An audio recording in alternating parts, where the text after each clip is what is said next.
Well, there's a new trend in our trash, a huge build-up of discarded mobile phones, computers, TVs and other electronics.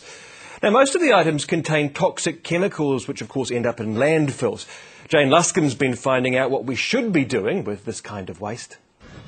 It's a nationwide obsession, and our love of gadgets is proving dangerous.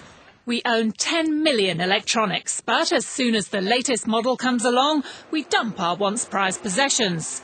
Which is why electronics are the fastest growing type of municipal waste in the world, and the most toxic.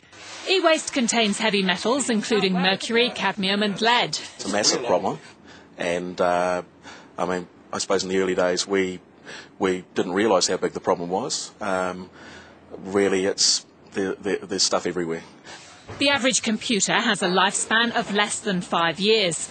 450,000 were sold in 2002, so they're coming to the end of their lives. Most end up in landfills. I think it's time the councils and government stopped allowing dumping of hazardous waste in our landfills and also inorganic collections. The responsibility is actually shared, particularly the manufacturers and those who retail and sell the equipment have a significant responsibility, but local authorities also do, and the customer themselves have a responsibility to do the right thing. Scientists in the United States built these simulated landfills to see how much lead leaks into the earth. So we filled this one up with solid waste, garbage, and 6% electronic waste.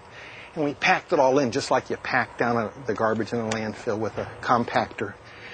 And then we trickle in water at the very top like it's rainwater. The liquid that came out was toxic enough for the cathode ray tubes from TVs and colour computer monitors to be considered as hazardous waste. It's estimated there are 10 million in use or in need of disposal in New Zealand.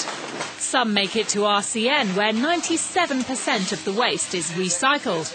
But most don't. So what can we do with our old gizmos and gadgets? Well, if you want to get rid of them without harming the environment, you may have to pay.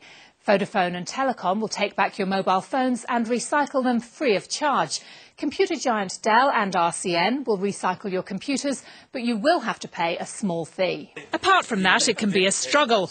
RCN believes councils should step in. They're actually currently charging people to dump stuff in those tips, and we do have a viable solution available.